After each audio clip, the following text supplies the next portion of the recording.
How many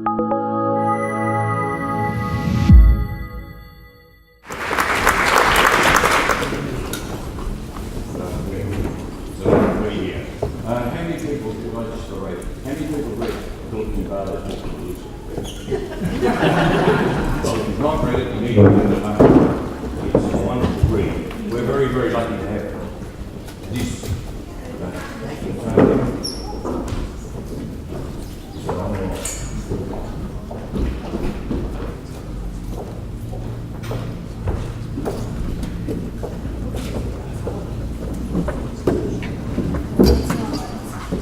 Can you hear me now? Is that better? So I'll ask you again. If you've not read Philip's book, then please do so. It's an honour to have Philip here in Geelong.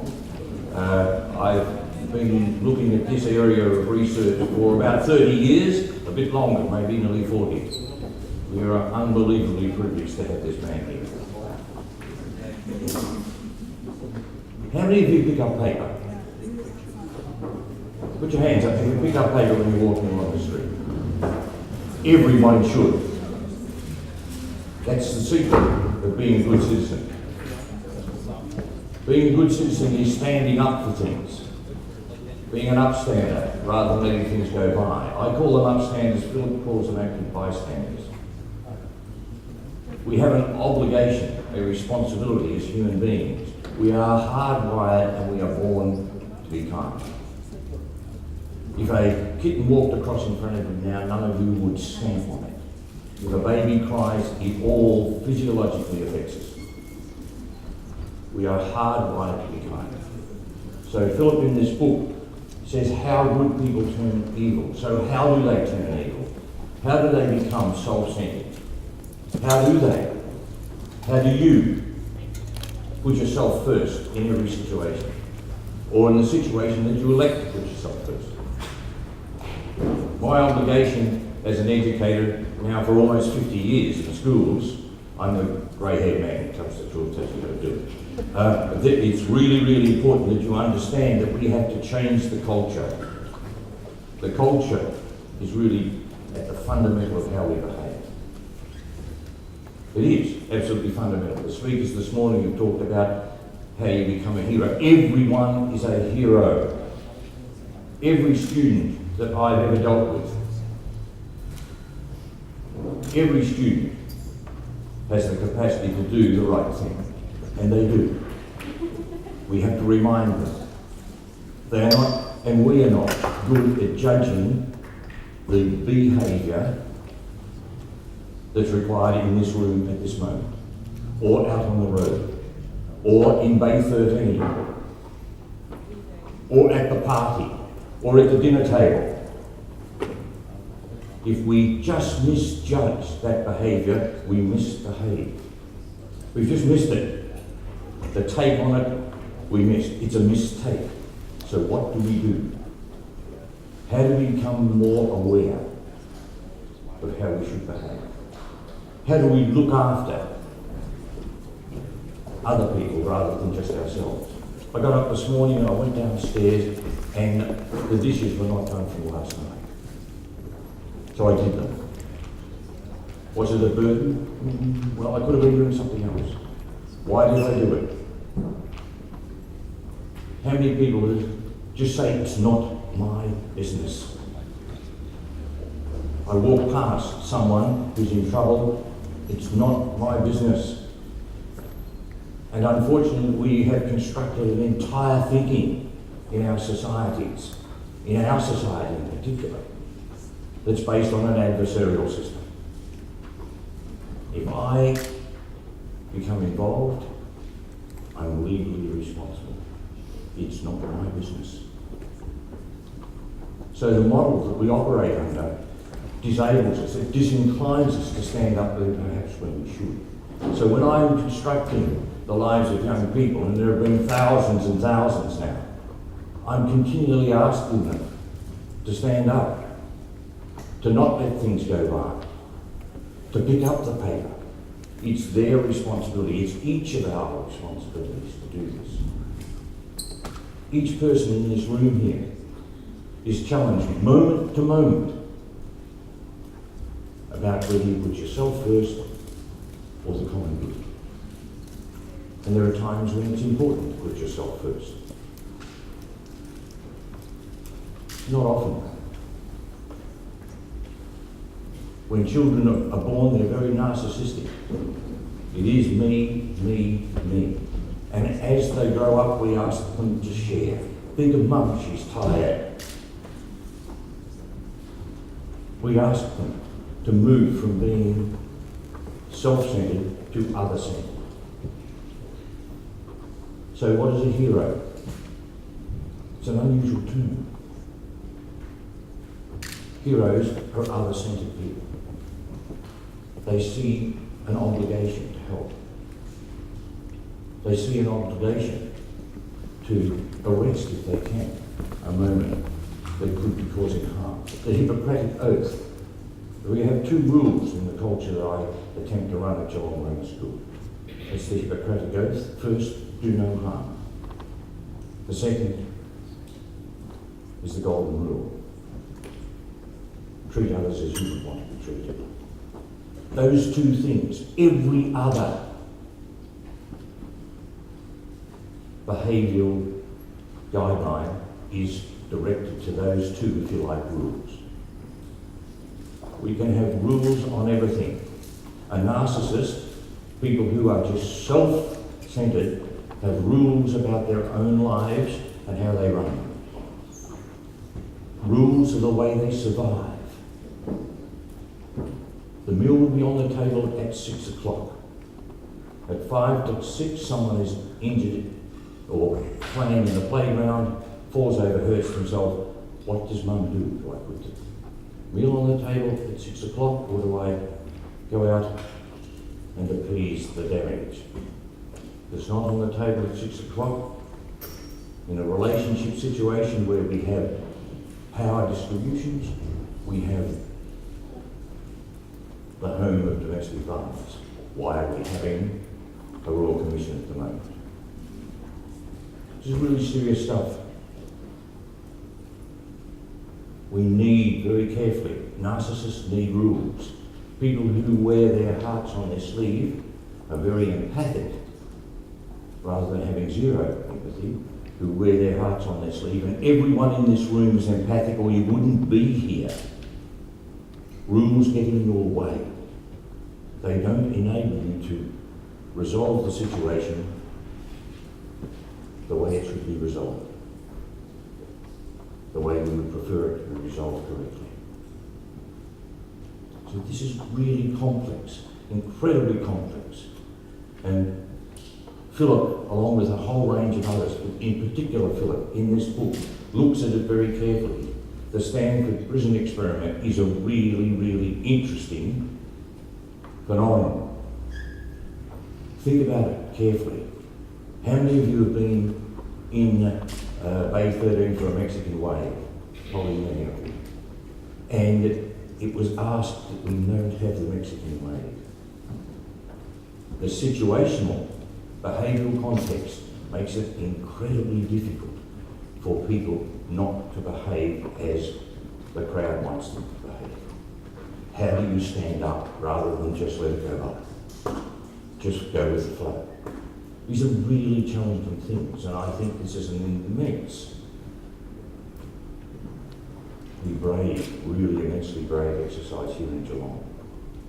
But we have to do it. In fact, we have to do it nationally. Philip will probably be in Paris sometime next year. If he's not, someone needs to get him there. It's that serious.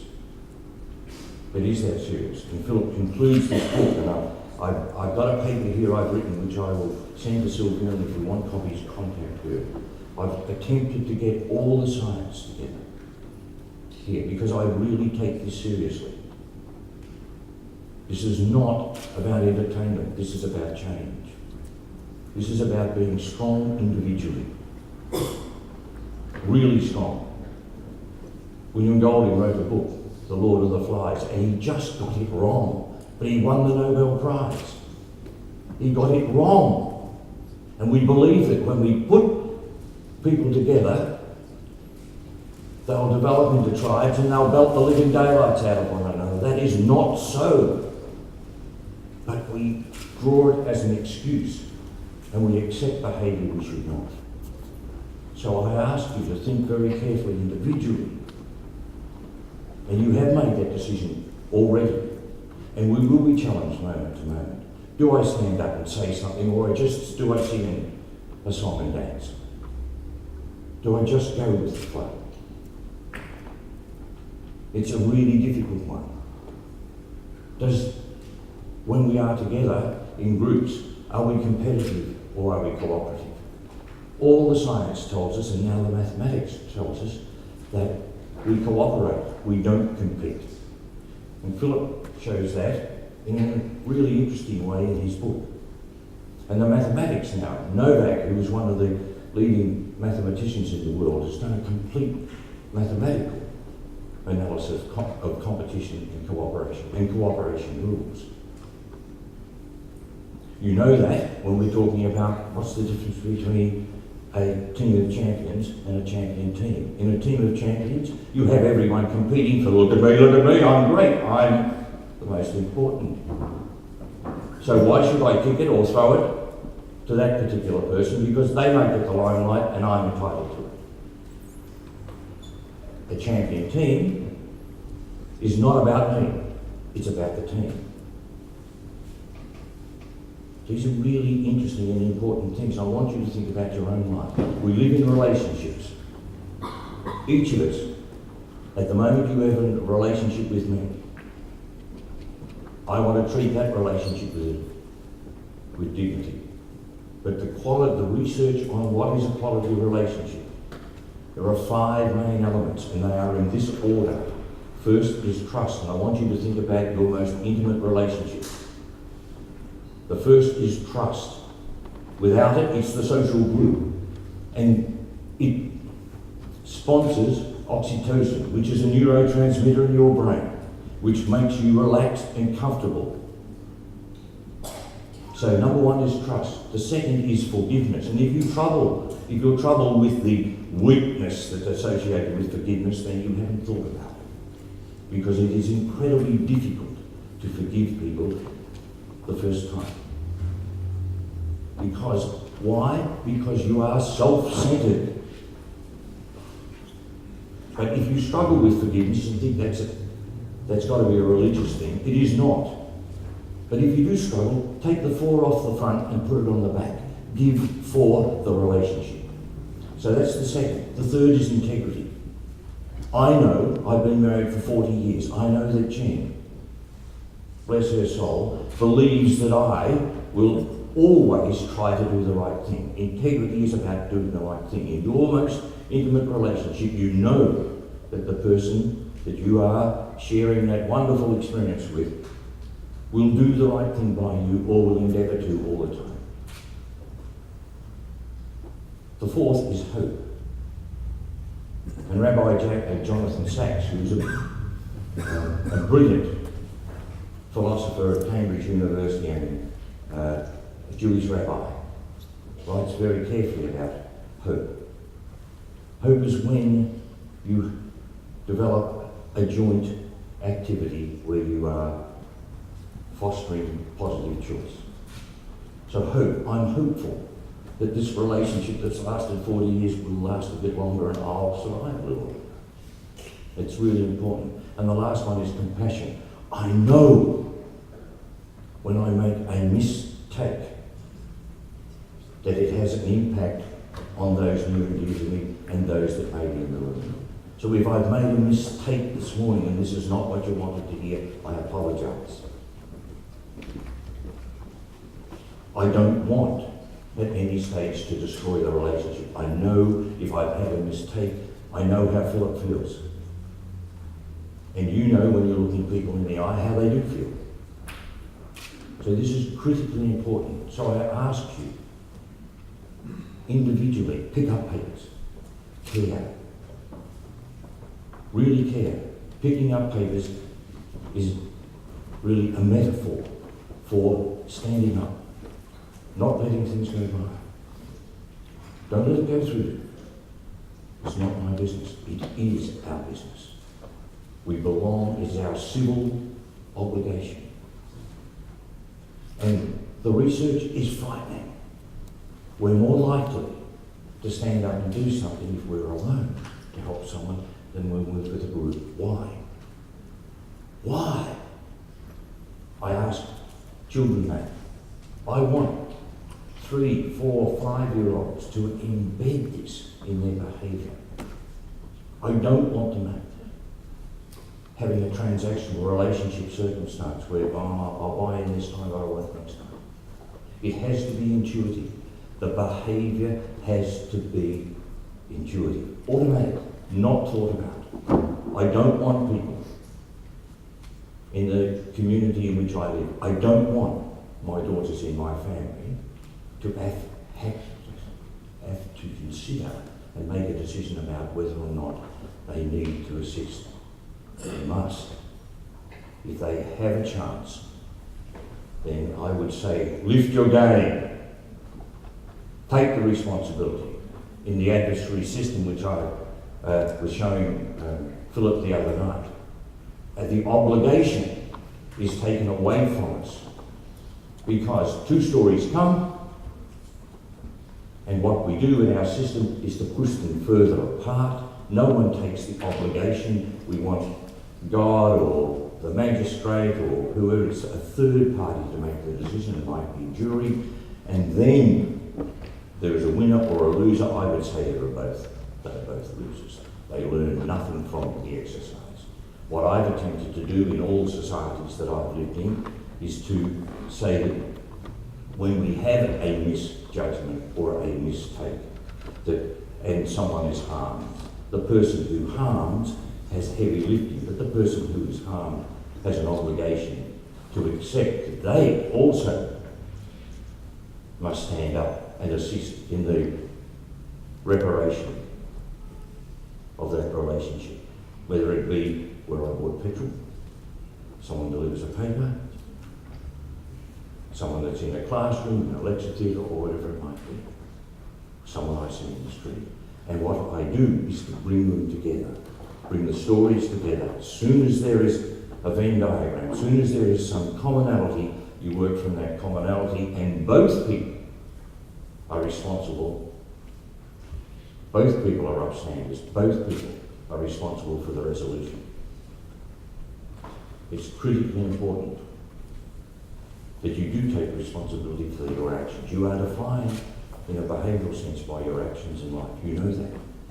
When small children will say, "What were you thinking? What did you do that for?" These are really, really critical things. Let me just look here at the last. Dignity is one, and if you want this paper, you can have it. Dignity is the dignity one has with oneself and with others is directed by how we behave. In each and every situation we find ourselves in life, moment to moment. Again, a quote from Professor Zimbardo, who concludes the looser effect with a quote from Alexander Solzhenitsyn. The line between good and evil is in the centre of every human heart. It's the way forward. And it is. We really need individually to stand up when the opportunity arises, and they arise moment to moment. As I walk to the car after this, I'll pick up paper. And I encourage you all to do that. It's really important. It's important. And I know that no one in this room will go past something. I've now really challenged you. You won't go past it without seeing if you can make some positive contribution to it. It was interesting to hear everyone in this room is in fact a hero if you define it as being able to make a difference. And that's what heroes do, they make a difference. Thank you very much.